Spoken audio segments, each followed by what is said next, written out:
Assalamualaikum warahmatullahi wabarakatuh. Wassalatu wassalamu ala Rasulillah wa ala alihi wa sahbihi. Amma ba'du fa ya ibadallah usikum taqwallah fa inna jannata wa'iddat littaqwa. Bapak dan Ibu rahimakumullah, pagi ini kita akan membahas hadis riwayat Muslim tentang mukmin yang kuat lebih dicintai Allah Subhanahu wa taala. Makalahnya sebetulnya panjang dengan perbandingan hadis seperti biasa, tapi karena sering tidak cukup waktunya, jadi saya langsung kepada kajian materi hadis. Abu Husain Muslim Hajjaj bin Muslim. Jadi nama asli rawinya adalah Muslim, disebut Abu Husain. Menyatakan yang beliau lahir 261. Haddatsana Abu Bakar bin Abi Syaibah wa Ibnu Numair qala haddatsana Abdullah bin Idris an Rubai'ah bin Usman an Muhammad bin Yahya bin Habban anil A'raj an Abi Hurairah. Jadi rawi sahabinya Abu Hurairah yang kita sudah kenal, sudah kita bahas. Nama aslinya adalah Abdurrahman bin Sahar, wafat 57 Hijriah ya. Dan masuk Islam ketika tahun ke-8 peristiwa Khaybar. Dia menyatakan bahwa Rasulullah SAW bersabda, al-mu'minul qawi khairun wa ahabbu ilallah minal mu'minid dha'if. Al-mu'minul qawi, mukmin yang kuat, khairun lebih baik, wa ahabbu ilallah minal mu'minid dha'if, dan lebih dicintai oleh Allah dibanding mukmin yang lemah. Bisa kasih judul mukmin yang baik lebih dicintai oleh Allah. Kuatnya dipotong karena terlalu panjang. Minal mukminin dhaif, dibanding dengan mukmin yang lemah. Wa fi kullin, dalam segalanya atau dalam segala sesuatu, mukmin itu khairun, tetap lebih baik. Jadi baik kuat maupun lemah, tetap mukmin itu yang mendapat kebaikan. Hanya mukmin yang kuat lebih baik dan lebih dicintai oleh Allah. Nah, seperti ayat yang saya bacakan tadi pada rakaat kedua, kuntum khairu ummatin ukhrijat linnas. Yang itu sebaik-baik umat yang tampil di depan manusia. Makanya di sini wa fi kullin khair. Ahris ala ma yanfa'uka, oleh karena itu bersemangatlah untuk mendapatkan yang bermanfaat bagimu. Wasta'in billah, dan minta tolonglah kepada Allah. Wala ta'jaz, jangan lemah sebagai mukmin itu. Wa in asabaka syai'un, apabila sesuatu mengenaimu, menimpamu, musibat menimpamu, fala taqul law anni fa'altu kana kada wa kada. Jangan kau katakan ya, andaikan tidak begini, andaikan begitu, tentu tidak terjadi demikian. Janganlah kata-kata yang seperti itu disampaikan, karena itu hanya lamunan belaka, hanya tulul amal. Walakin, tapi katakanlah, kul katakanlah qadarullah, atau kalau ada sesuatu kendala, Allah Subhanahu wa taala. Wa masya'a, apa yang dia kehendaki. Karena kalau ia kehendaki, masya'a fa'ala, pasti terjadi. Ya akan berbuat. Fa'innalau, karena kalau perkataan lahu, andaikan, lamunan, itu taftahu amal syaitan, membuka syaitan. Hanya jangan terlalu banyak lau.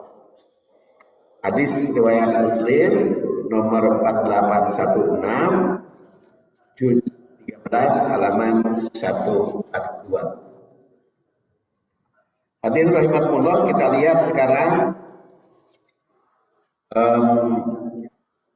berikutnya tentang tarikh hadis. Haris bin Wahab Al-Khuzai meriwayatkan bahwa Rasul bersabda, "Ala ukhbirukum bi ahlil jannah." Tidakkah aku berikan kepada kalian tentang ahli surga? Tentu saja para sahabat menginginkan tentang siapa itu ahli surga dan seperti apa itu ahli surga. Maka Rasul bersabda, kullu dhaifin mutadhaifin, yaitu orang lemah dan ditindas, itu ahli surga. Lau aqsama 'ala Allah, kalau dia bersumpah atas nama Allah, berdoa kepada Allah, la abarrahu, pasti Allah Subhanahu wa ta'ala menganugerahkan kebaikan. Ala ukhbirukum, apakah aku beritahukan kepada kalian bi ahlin nar, ahli neraka? Rasul bersabda, kullu utulin khawadin mustakbirin. Ahli neraka itu yaitu orang yang beringas, orang yang sombong, orang yang memeras orang lain dan membela kebatilan, serta angkuh, sombong, utul, sobat, mustakbir. Di dalam hadis ini kan jelas bahwa orang yang lemah itu ahli surga. Orang yang tertindas itu ahli surga. Jadi dalam hadis ini terdapat dua kali dialog, yaitu tentang dua kali tanya ala ukhbirukum dengan kalimat ala ukhbirukum, apakah aku beritahukan kepada kalian. Bertanya tentang siapa ahli surga. Kemudian yang kedua tentang siapa ahli neraka.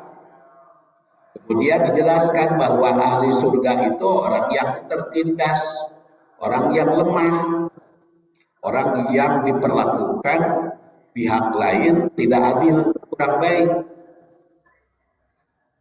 Dan jika berdoa kepada Allah akibat didolimi, akibat ditindas oleh pihak lain, tentu saja Allah Subhanahu wa ta'ala akan mengabulkan sesuai dengan yang mereka inginkan.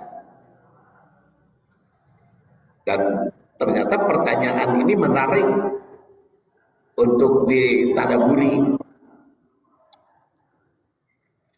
Nah, kalau disebut ahli surga itu orang yang tertindas, orang yang lemah, kan nanti akan banyak mukmin yang senang orang lemah. Senang aja jadi orang lemah ditindas itu. Siap tertindas dari pihak lain agar bisa masuk surga. Nah, maka hadis yang dikaji di sini menyatakan al-mu'minul qawi khairun wa habbu ilallah minal mu'minid dhaif. Mukmin yang kuat lebih bagus. Jadi jangan mau menjadi manusia tertindas. Kalau ingin menjadi mukmin yang terbaik mah. Tapi orang yang tertindas itu masuk surga, cuman tidak termasuk terbaik. Tidak termasuk yang paling dicintai. Itulah pentingnya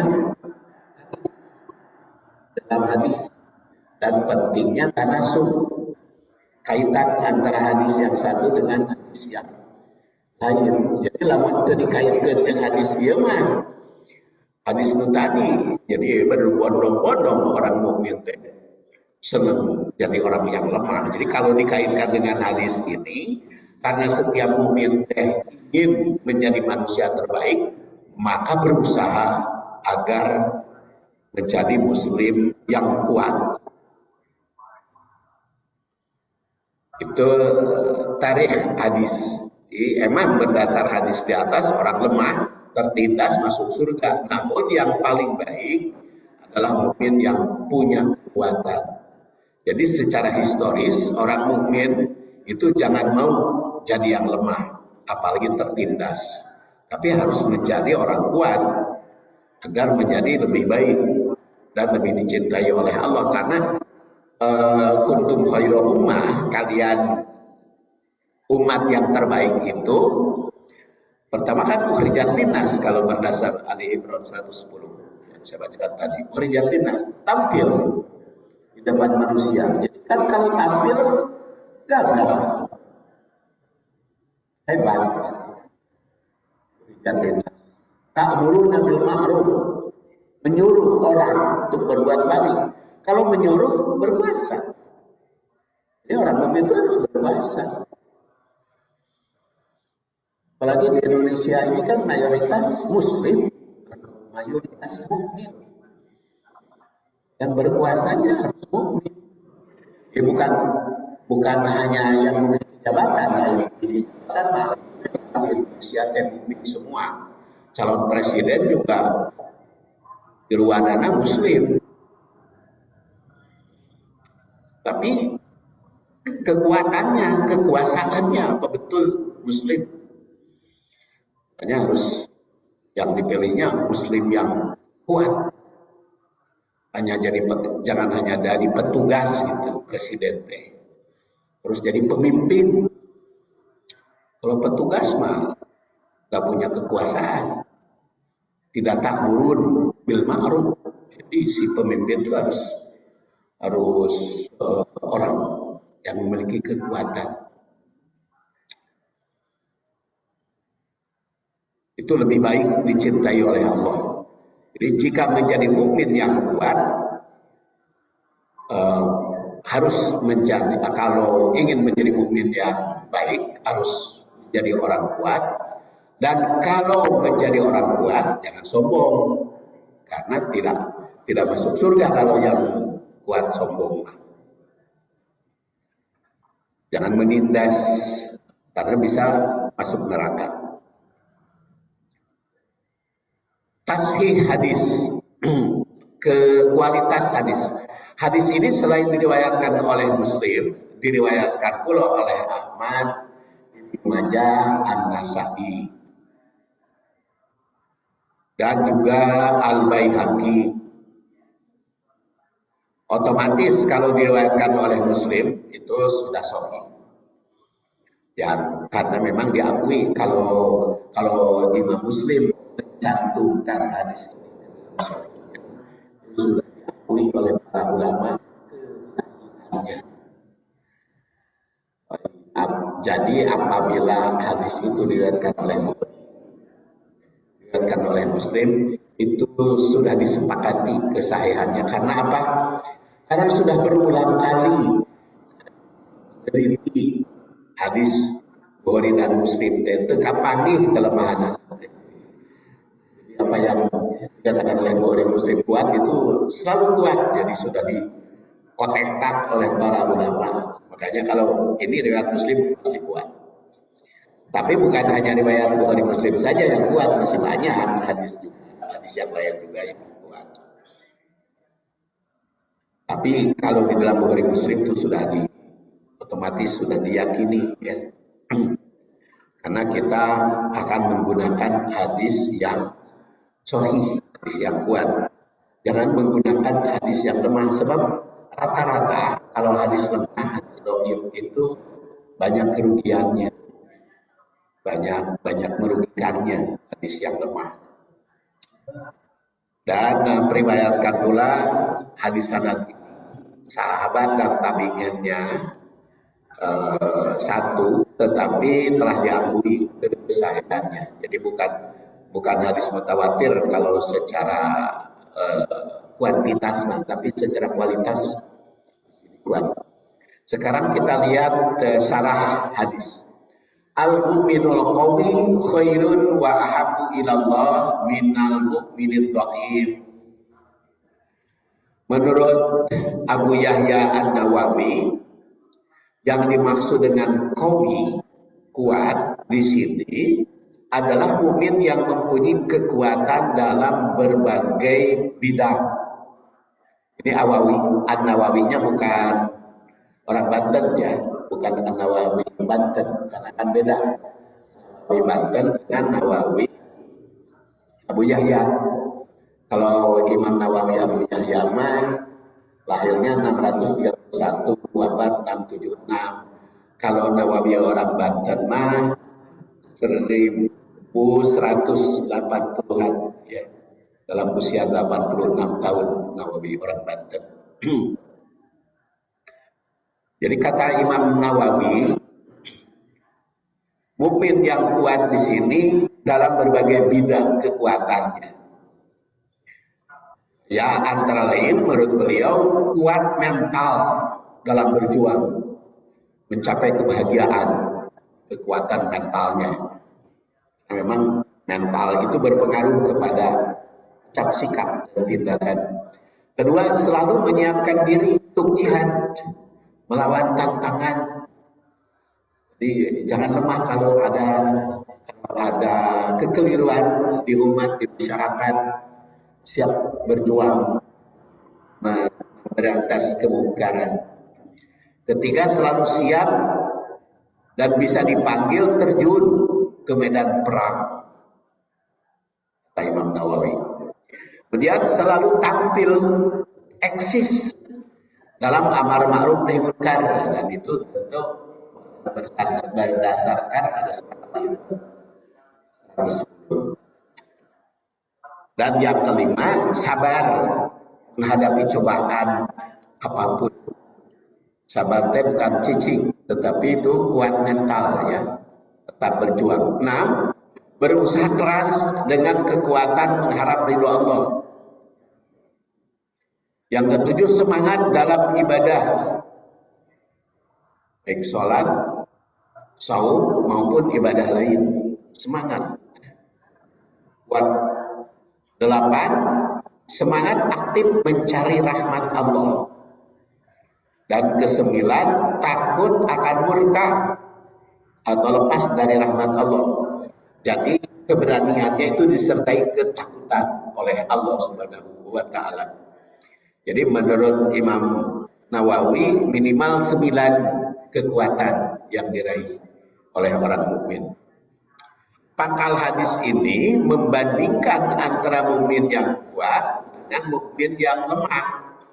Mukmin yang kuat atau al-mukminul qawi yang memiliki kekuatan dalam segala hal minimal 9 kata Imam Nawawi adalah yang kuat imannya lebih baik dibanding yang lemah. Mukmin yang kuat ekonominya maka khairun, lebih baik dibanding dengan orang yang lemah. Jadi mukmin itu mesti menjadi mukmin yang kuat kalau ingin lebih baik. Jadi ekonomi mukmin juga harus kuat. Jadi jangan sampai mudah tergoyah.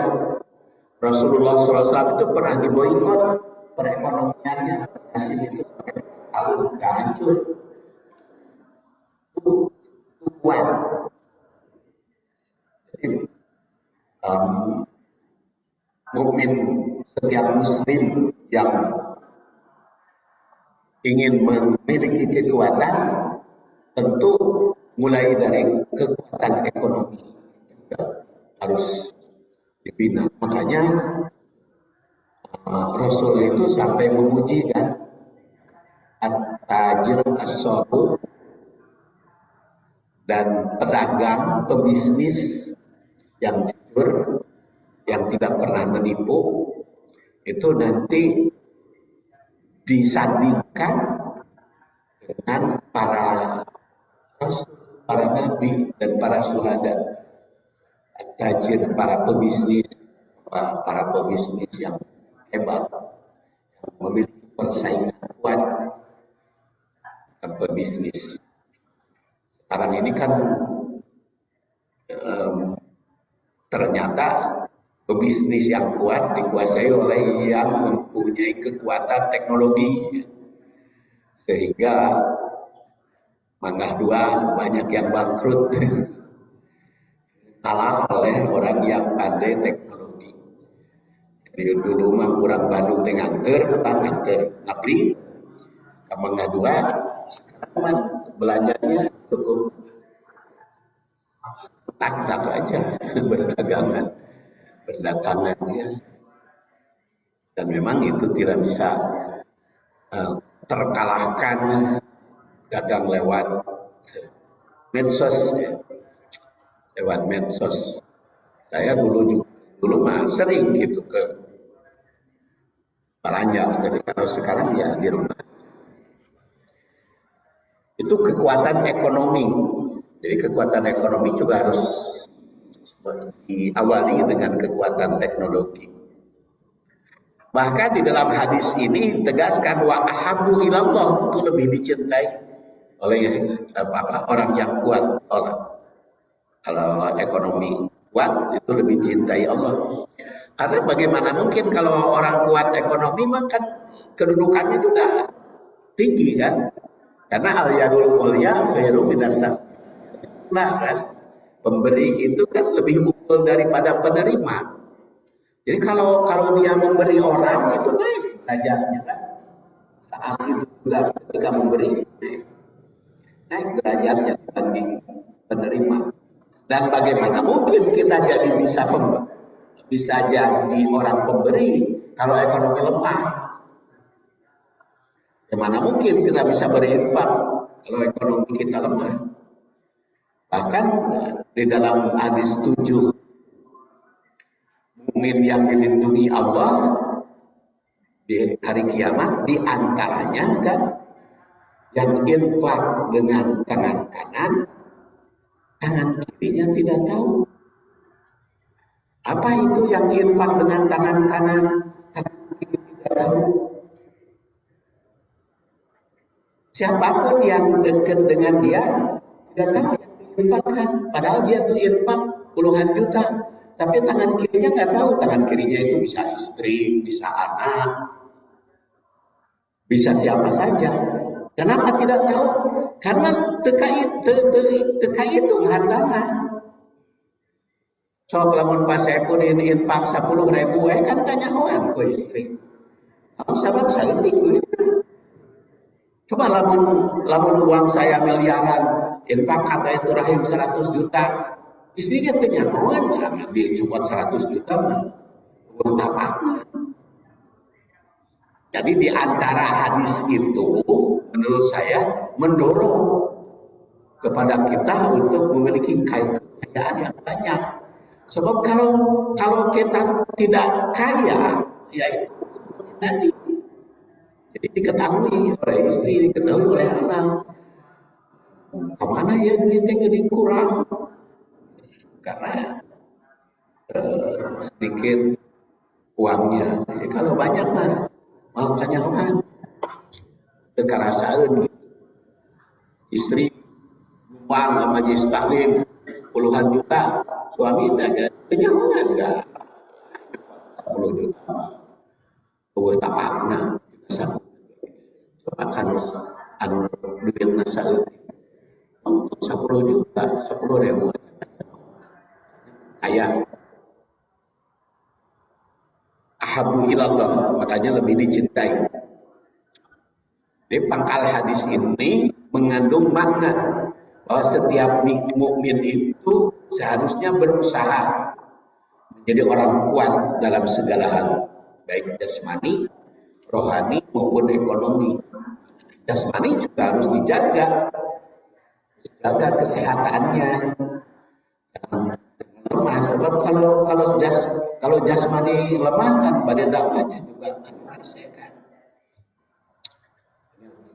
Dijaga kekuatan jasmani itu sehat. Ya, bagaimana kekuatan jasmani? Ya ahli jasmani, konsultasi, baik kedokteran, keperawatan maupun farmasi, kuatan terus jaga supaya jasmani kita itu kuat, jangan lemah. Kemudian rohani, mental, dan tadi ekonomi. Kedua, menjadi orang terbaik. Jadi kita harus menjadi orang terbaik. Jadi jangan aku penting baik-baik, tapi harus orang terbaik karena khairun. Ketiga, kita harus berusaha dicintai Allah. Alhamdulillah. Keempat, jangan menjadi orang lemah. Kelima, jika ingin menjadi mukmin terbaik dan dicintai Allah, mesti usaha setiap saat memiliki kekuatan dalam segala aspek kehidupan. Minimal atau boga harta ge mentalnya. Kemudian jasadnya juga lemah pokoknya, tapi semangatnya tinggi. Jangan sampai gering teh putus asa.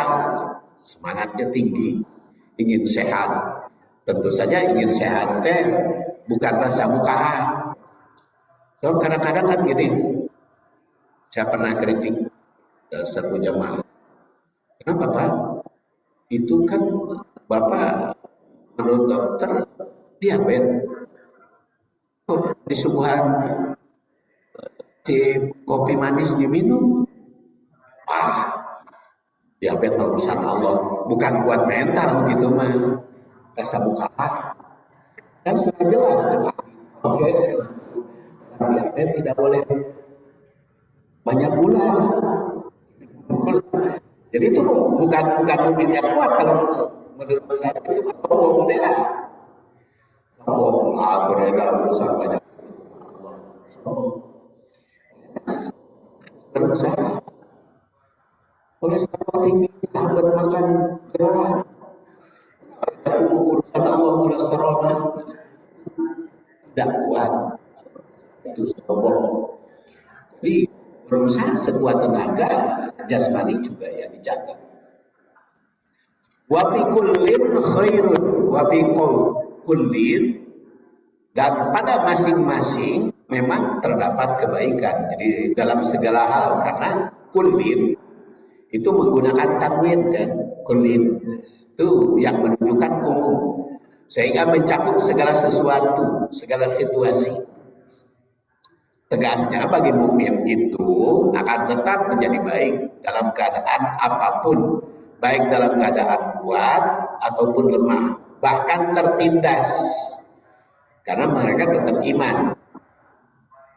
Nah, setelah pada kalimat sebetulnya mengecam orang yang lemah karena kurang baik dibanding yang kuat, maka kalimat ini sebagai pujian terhadap orang mukmin, walaupun lemah tetap mendapatkan kebaikan, makanya sebandingnya. Jadi kalimat ini memberi isyarat jika ingin lebih baik, lebih dicintai Allah, mesti mukmin yang kuat. Kedua, dalam situasi dan kondisi apapun, baik yang lemah maupun yang kuat, harus tetap meraih kebaikan. Jadi walaupun dalam keadaan lemah ekonominya, dalam keadaan lemah jasmani, jasmani yang kuat itu lebih kuat, lebih baik. Tetapi kita lemah jasmaninya lemah, tetap harus jadi baik. Walaupun jasmani lemah, baik mah harus tetap.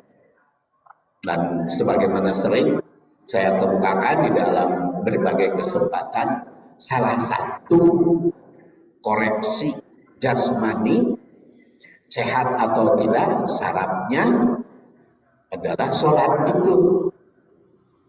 Sholat itu koreksi saraf kita, bagaimana berdirinya, terus tegak atau tidak, bagaimana rukunya sesuai dengan tuntunan Rasul, bangun dari ruku, kemudian sujud, tasyahud,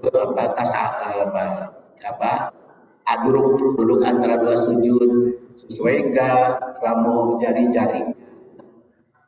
semua kalau semua pas gitu sesuai dengan tuntunan Rasul, nah syaratnya bagus, pas. Karena sholat itu juga cerminan dalam kehidupan, cerminan dalam kehidupan. Jadi, kalau sedekahnya kurang pas, karena berat gitu, dari rukunya berat gitu, dan jadi ada gangguan, dan ada kita sujud. Makanya di situ gambaran koreksi pada sholat. Kemudian yang keempat, jangan sombong ketika mendapat kebaikan. Berdasar hadis ini. 5, jangan lemah mental ketika mengalami penderitaan. Lemah menderita, lemah, berkiripu. Minimal kalau lemah penderitaan, mentalnya kuat. Nah, segala kesempatan mesti dijadikan lapangan usaha, meraih kebaikan, kesempatan apapun. Kan kata Rasul, kalau tidak bisa bersedekah, berinfak dengan harta, bersedekahlah dengan jasa. Jadi kalau jasa kan pasti bisa, siapapun, kecuali yang mungkin fisiknya. Tapi yang tunanetra aja bisa kan. Abdullah bin Ummi Maktum itu tunanetra, tapi kan bisa jadi pimpinan Madinah kan. Ketika Rasul perang Badar, Madinah itu kan dipegang oleh Abdullah bin Ummi Maktum yang tunanetra, bisa jadi pejabat dan pejabat presiden. Kemudian ketujuh, mukmin itu harus tetap pandai memanfaatkan situasi dan kondisi apapun agar mendapat kebaikan. Wa fi kullin khair. Kemudian akhris ala ma yanfa'uka. Capailah dengan sungguh-sungguh apa yang berguna bagimu. Kalimat akhris itu bisa bermakna mencari kesempatan atau semangat mencari atau giat bekerja untuk mencapai sesuatu yang ingin didapat. Jadi semangat terus. Makanya kan mulai dari bangun tidur sudah alhamdulillah ya, dengan semangat. Bangun tidur alhamdulillah. Segala puji bagi Allah yang telah menghidupkanku dan mematikanku. Jadi begitu bangun itu sudah bahagia. Alhamdulillah itu kan bahagia. Ya alhamdulillah bersedih. Kalau bersedih maka innalillahi wa inna ilaihi raji'un. Alhamdulillah itu bahagia. Jadi begitu bangun itu sudah bahagia, mungkin sudah bergembira. Jangan bersedih hati. Walaupun kesiangan, tetap bahagia. Karena di situ tanpa kecuali doa alhamdulillahilladzi ahyana ba'da ma itu kan begitu bangun tidur tanpa kecuali. Kalau kesiangan ya alhamdulillah. Itu kan kuat mental. Kuat mental. Jangan sampai begitu kesiangan ngambek kan tidak alhamdulillah. Itu apa semangatnya di situ. Beda dengan mau tidur itu pasrah. Bismillahirrahmanirrahim ahya wa amut pasrah. Atau bismillah amut wa ahya dalam hadis balik. Jadi terkadang perkataan bermakna tamak, rakus atau berlomba untuk meraih sesuatu itu Al-Quran mengisahkan Yahudi yang kepentingan dunia. Jadi akhris atau ikhris itu kadang-kadang mengandung arti seperti itu. Kalau di dalam kesombongan, wala tajidannahu akhrasan nas ala hayat, itu dalam baik apa istilahnya itu rakus kalau mengganggu orang. Ayat ini mengecam orang rakus seperti Yahudi karena keras bekerja hanya untuk kepentingan dunia secara pribadi, berharap ingin hidup 1000 tahun, menyangka dengan usia panjang bebas tersiksa. Itu yang khirs yang negatif. Hadis ini menyuruh bersemangat bekerja mencari kemanfaatan dunia, bukan untuk hidup berbuat 1000 tahun seperti Yahudi, tapi kepentingan akhirat. Jadi di sini ditandaskan semangatlah bekerja ala mayan fa'uka, yang memberi manfaat kepadamu untuk meraih atau mencapai sesuatu yang bermanfaat bagimu, baik manfaat duniawi maupun utamanya manfaat ukhrawi, kepentingan akhirat. Jadi secara ringkas kalimat ini bermakna semangat hidup meraih manfaat. Jadi walaupun dalam keadaan lemah, walaupun dalam keadaan sakit, semangat hidup itu harus ada. Makanya kan doa yang paling putus asa, kita doa yang paling putus asa, Allahumma ahdini karena telah hayat khairun li wa tawaffani karena wafat khairun li. Jadi kalau doa yang putus asa itu, ya Allah wafat hidupkan aku kalau hidup lebih baik bagiku, dan wafatkan aku kalau wafat itu lebih baik bagiku. Itu doa yang sudah tidak diharapkan lagi secara manusiawi. Lama bertambah lemah dan aibah lama kan cenah stroke jangan sampai 3 kali. Tapi kan ayeuna mah geus kapanggih, stroke berapa kali pun bisa sedang. Sekarang kan sudah ditemukan, jadi stroke berapa kali pun kalau diurus bisa sehat. Jadi harus tetap dijaga semangat hidup. Kedua, manfaat segala situasi dan kondisi harus pandai memanfaatkan. Ketiga, capai segala yang bermanfaat baik bagi diri maupun orang lain. 4, yang bermanfaat itu mesti diraih, jangan disia-siakan. 5, semangat giat itu merupakan etes atau kerja mungkin. Wasta'in billah, wasta'in, dan mohonlah billah kepada Allah. Dan seperti kita ikrar di dalam sholat minimal 17 kali kita mengatakan iyyaka na'budu wa iyyaka nasta'in. Hanya kepada Engkau ya Allah aku beribadah, hanya kepada Engkau aku minta pertolongan. Dan di sini wasta'in, perkataan wa sebagai kata sambung dari sebelumnya. Jadi selain giat bekerja, semangat berjuang, mencari yang bermanfaat, juga disertai ista'in billah, minta pertolongan kepada Allah. Giat bekerja itu tidak boleh lepas dari minta pertolongan. Sebab kadang-kadang walaupun giat bekerjanya keberhasilan, itu tentu saja ada yang faktor X yang tidak kita ketahui sebabnya. Makanya tetap minta tolong kepada Allah. Bagaimanapun manusia sadar bahwa giat bekerja itu terkadang berhasil, terkadang gagal, terkadang ada kendala, dan kadang-kadang kendalanya juga penyebabnya tidak diketahui, bisa terjadi. Oleh karena itu, jangan lupa minta pertolongan kepada Allah. Jadi di sini wasta'in billah. Ibnu Abbas itu meriwayatkan hadis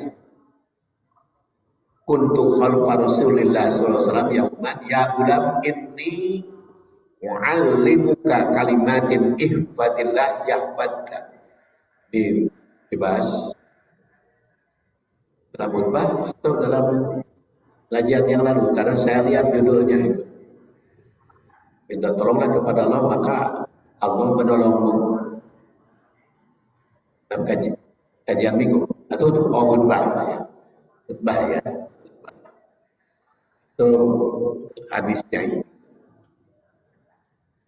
Jadi hadis ini menggambarkan Rasul itu mengajari Ibnu Abbas ketika masih kecil dengan semangat ya gulam, memanggil ya gulam.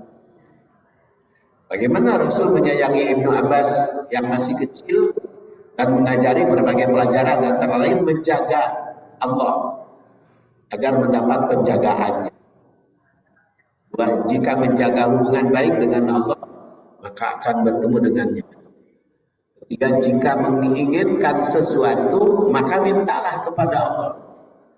Dan jika butuh pertolongan, mintalah pertolongan kepada Allah. Karena kan minta pertolongan itu menunjukkan lemah. Kenapa minta tolong kepada Allah? Karena kita merasa diri lemah di depan Allah.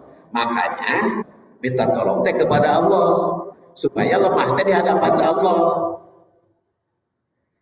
Jangan melemahkan diri di depan manusia karena sikap, karena tindakan. Karena yang lumayan ya, fenomena dia disuppah. Jika umat semuanya berkumpul kesepakatan untuk memberi manfaat kepada manusia, maka tidak akan bisa tanpa takdir. Akhirnya mah takdir kepada Allah, makanya harus pertolongan kepada Allah. Bukan minta tolong kepada takdir Allah, tapi minta tolongnya kepada Allah. Kalau mengandalkan takdir mah seperti tadi dia, Pak, pan bapak teh hipertensi, atau ulang makan asin. Ada sama takdir teh, sama mengandalkan takdir. Jadi pasrahnya itu kepada takdir, bukan kepada Allah. Kan cek Allah harus tanda wow.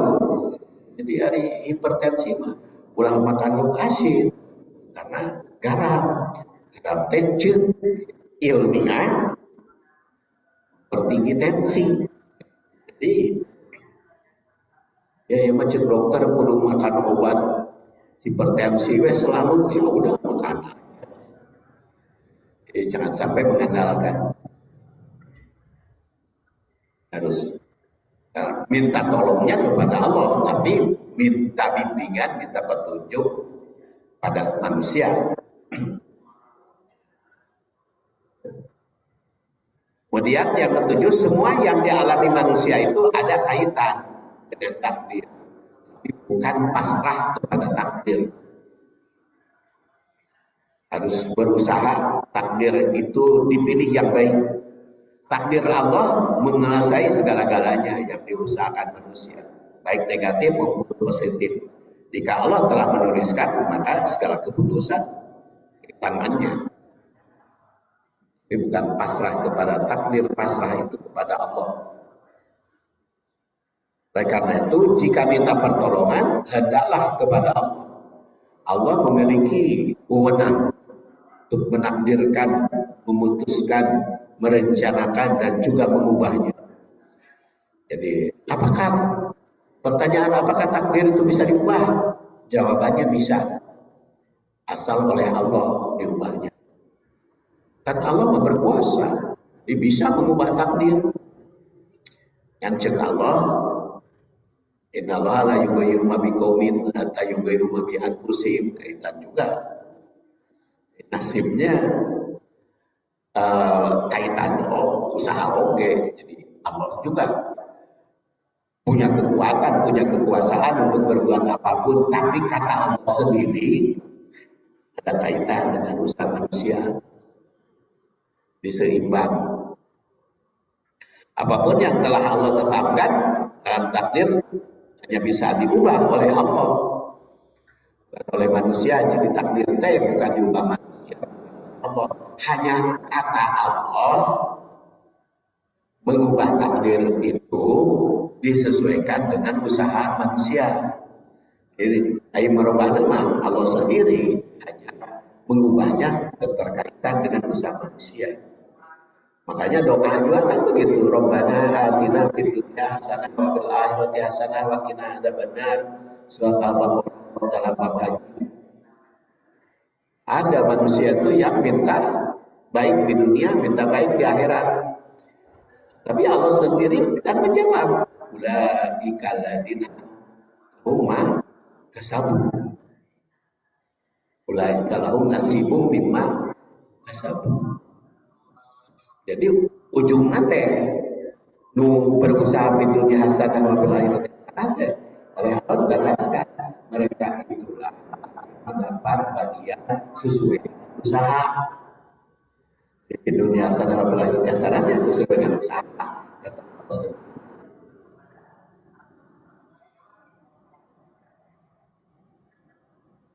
Pertolongan Allah juga akan berusaha berkait dengan usaha manusia sendiri.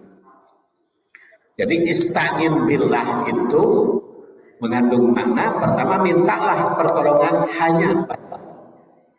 Kedua, yakin bahwa Allah akan memberi pertolongan bila diminta. Pun cara memberinya mah terserah Allah dan kumaha merek kan. Ai minta mah kumaha merek. Teu bisa nu minta maksa merek. Kita minta kepada Allah berdoa. Kan Allah teh kumaha we kapalai Allah. Ari nya ijabah mah. Manya urang kudu maksa. Kanu dipenta. Kudu sakayang urang kan. Kita minta kepada Allah, dan tentu Allah merekna apa yang diminta ya sakahoyong Allah. Kita berkuasa. Makanya kalau kita ragu, sering saya katakan kalau kita ragu, mintanya petunjuk. Kalau yakin baik baru kita maksa kepada Allah. Jadi kalau minta ampun memang enggak maksa ke Allah. Kalau minta sesuatu yang kita sendiri juga masih ragu ya jangan maksa. Seperti jodoh. Ya Allah, pokoknya mah abdi pun hasil dari istrinya atau dari suaminya. Saat itu kan tentu baik. Kalau juga baik. Kalau perut kita baik tapi kan belum tentu. Kalau yang begitu mah istikharah aja. Kemudian yang ketiga, jangan minta pertolongan kepada siapapun selain kepada Allah. Pertolongan hanya kepada Allah. Kalau bantuan kepada manusia. Perintahkan itu orang mukmin yang kuat akan optimis atas pertolongan Allah. Ada keyakinan ya. Dimana keyakinan atas pertolongan Allah akan memberi kekuatan bagi mukmin yang kuat, kuat mental, kuat iman, kuat pendirian. Kemudian kalimat berikutnya wala ta'jaz. Jangan kamu menjadi orang lemah. Setelah Rasul memuji mukmin yang kuat bahwa mereka lebih dicintai Allah dan lebih baik, maka kalimat itu langsung melarang lemah.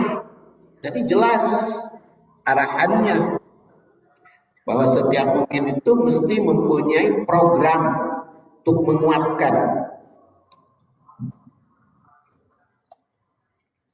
menguatkan segala hal, baik jasmani, rohani maupun ekonomi. Harus jadi program memiliki kekuatan karena wala ta'jaz.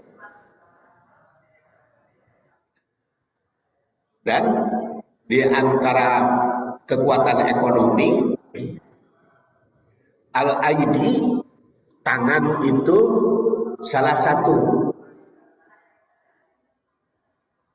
Menurut hadis riwayat Abu Dawud, al-aidi, tangan itu salah satu, 3. Fayadullah al-ulya, tangan yang pertama adalah tangan Allah yang paling tinggi, yang memiliki derajat tertinggi. Wa yadul mu'ti allati taliha, Dan yang kedua adalah tangan pemberi. Nah itu teh tangan pemberi mah nomor 2 di Allah derajatnya teh. Jadi nomor tangan tertinggi mah derajatnya tangan Allah. Tapi tangan pemberi itu derajatnya nomor 2 dari Allah. Wa yansail asublana, kalau yang kita derajatnya lebih rendah. Makanya orang Indonesia itu lomba derajatnya lebih rendah tangannya. Kan eta di jalan-jalan kan banyak bisa menta-menta. Pakai mobil, menta-menta nanti pakai lampu, pakai Quran, lagi geus nongkrong tuh. Sabayunan. Terus saya keliling ke rumah-rumah menta. Nah itu teh menunjukkan dirinya lemah. Walaupun menta sumbangan ke masjid, menta otomatis. Jadi peminta teh bergengsi, pakai mobil segala macam, pakai musik, ya, pakai baca Quran. Itu ya disuplan peminta itu. Faktil fadla wala taj an-nafsi. Jadi tangan yang di bawah, yang minta-minta, yang minta sumbangan, karena itu berkaitan dengan harta, itu jangan lemah menjadi dirimu. Jadi tangan yang memiliki kekuatan berdasar hadis ini ada 3, yaitu tangan yang paling tinggi, jadi paling berkuasa, yaitu tangan Allah. Tangan yang kedua yang memiliki kekuatan adalah tangan orang kaya yang suka memberi, yang memiliki kekuasaan di bawah kekuasaan Allah. Dan tangan yang ketiga adalah yang dikuasai oleh Allah dan dikuasai oleh pemberi. Pemberi kan menguasai.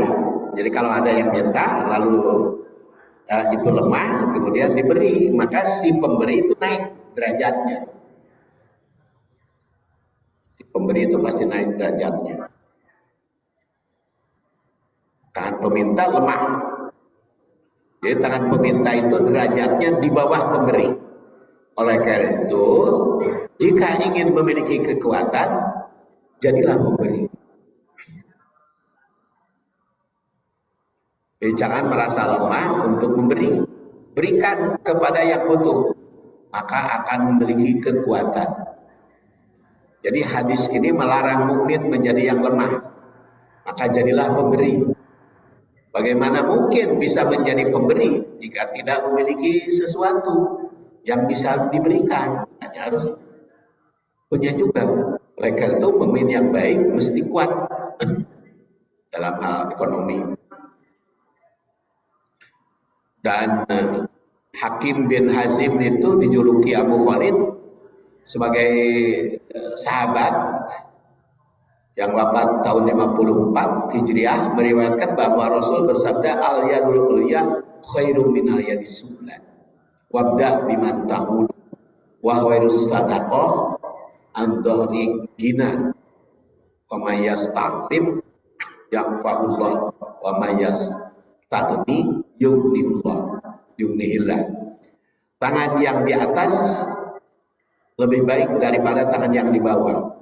Maka mulailah untuk orang-orang yang menjadi tanggung jawabmu. Dan sedekah yang paling baik adalah dari orang yang sudah cukup untuk kebutuhannya. Jadi artinya memenuhi kebutuhan itu sudah cukup. Baru dia bersedekah, itu lebih baik. Karena memaksakan diri sehingga keluarga heurepakeun gara-gara memberi, itu lebih baik kalau bisa mencukupi. Maka barang siapa yang berusaha memelihara dirinya, Allah akan memeliharanya. Dan barang siapa yang berusaha mencukupkan diri, maka Allah akan berikan kecukupan. Hadis ini Al-Bukhari. Di orang-orang yang paling baik sedekahnya memberi kebutuhan dirinya sendiri dan kebutuhan keluarga. Di dalam hadis ini, tangan yang di atas sebagai pemberi adalah paling mulia, lebih baik dari penerima.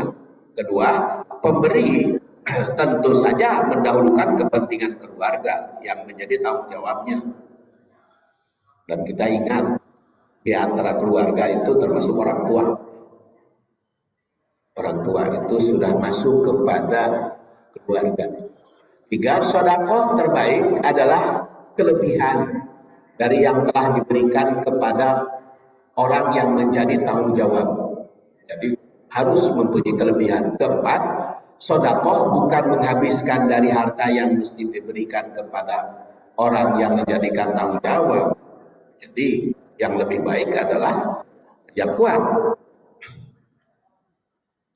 5, orang yang paling baik sedekahnya bisa memenuhi kebutuhan diri dan bisa bersedekah. 6, orang yang berusaha memelihara diri dan memberi bantuan pada pihak lain akan memberikannya. 7, orang yang berusaha mencukupi kebutuhan diri dan memberi bantuan pihak lain, maka Allah akan mencukupinya. Jadi jelas, orang yang kuat yang dicintai oleh Allah adalah kuat dalam jasmani, rohani maupun ekonomi. Oleh karena itu, dalam hadis ini tandaskan wala ta'jaz. Jangan menjadi manusia lemah dalam bidang apapun. Al-Quran juga mengecam orang yang lemah tertindas tapi tidak mau berhijrah, maka tempatnya lebih baik. Karena di dalam Al-Quran kan, innal ladzina tawaffahumul malaikatu dzalimai anfusihim qalu bima kuntum qalu kunna mustadafin, yaitu dikecam al-mustadafin itu. Yang isinya di dalam ayat ini kecaman kepada orang yang tertindas, lemah, tidak bisa merubah situasi,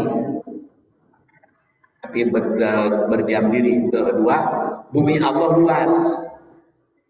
Kemudian yang ketiga, berdiam diri di tempat tertindas sama dengan dolim pada diri sendiri. Keempat, orang yang tidak mau berhijrah walaupun teraniaya terancam neraka. 5, hijrah dan berjuang merupakan karakter muslim yang kuat. Oleh karena itu, jadikan mukmin yang kuat.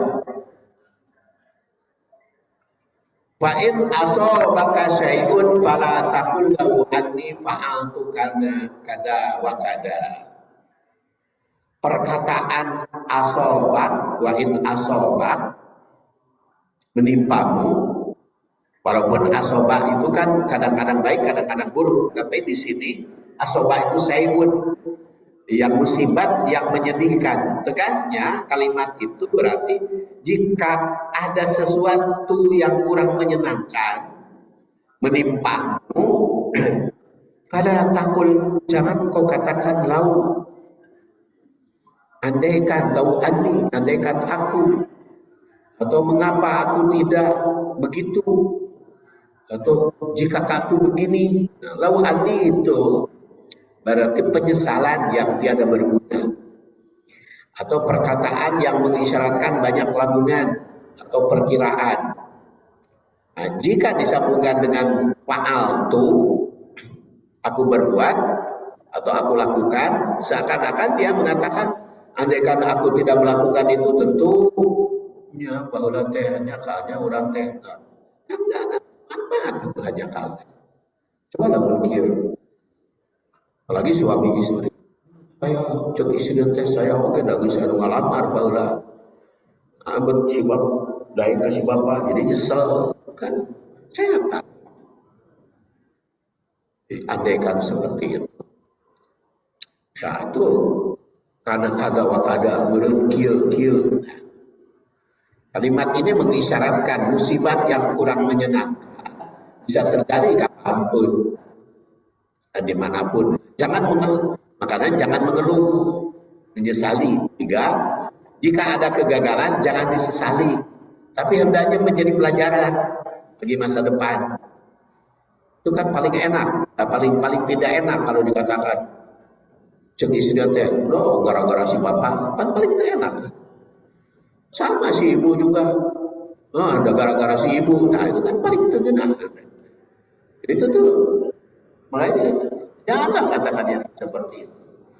Wah, bahwa teh kemudian tidak ada manfaatnya. Gara-gara. Jadi program ke atas, ke sananya, penyesalan masa lalu yang tiada arti, masa depan itu jangan dilakukan. 5, perkataan lau berarti andaikan itu membawa keluhan yang tiada arti bagi masa depan. 6, usaha untuk perbaikan masa depan mesti dilakukan. 7, jangan terlalu banyak lamunan. Ulul amal, alamun. Walakin kul qadarullah. Dikatakanlah ini merupakan takdir dari Allah. Kalau sudah terjadi takdir dari Allah, tapi jangan mengandalkan takdir tadi. Jadi takdir tadi kalau sudah terjadi itu qadarullah, tapi kalau belum terjadi berusaha sekuat tenaga. Karena paman amila sholihan falinafsi, wa man asa'a fa'alayya, wa ma rabbuka bidzallamin lil 'abid. Siapa yang mengerjakan kebaikan maka pahalanya untuk dirinya, dan siapa yang berbuat jahat maka akibatnya menjadi tanggung jawab. Jadi berdasar hadis ini, ayat ini, orang yang berbuat kebaikan bakal mendapat kebaikan, orang yang berbuat keburukan menimpa keburukan. Maka berbuat baik terus, insya Allah jaminan dari Allah. Dan ma'asobakum min musibah fabima kasabat aydikum wa ya'fu an katsir. Musibah apapun yang menimpa kamu adalah karena perbuatan tanganmu, bukan untuk disesali tapi untuk diperbaiki masa yang akan datang. Wa ma syaa fa'ala, apa yang dikehendaki Allah pasti terjadi.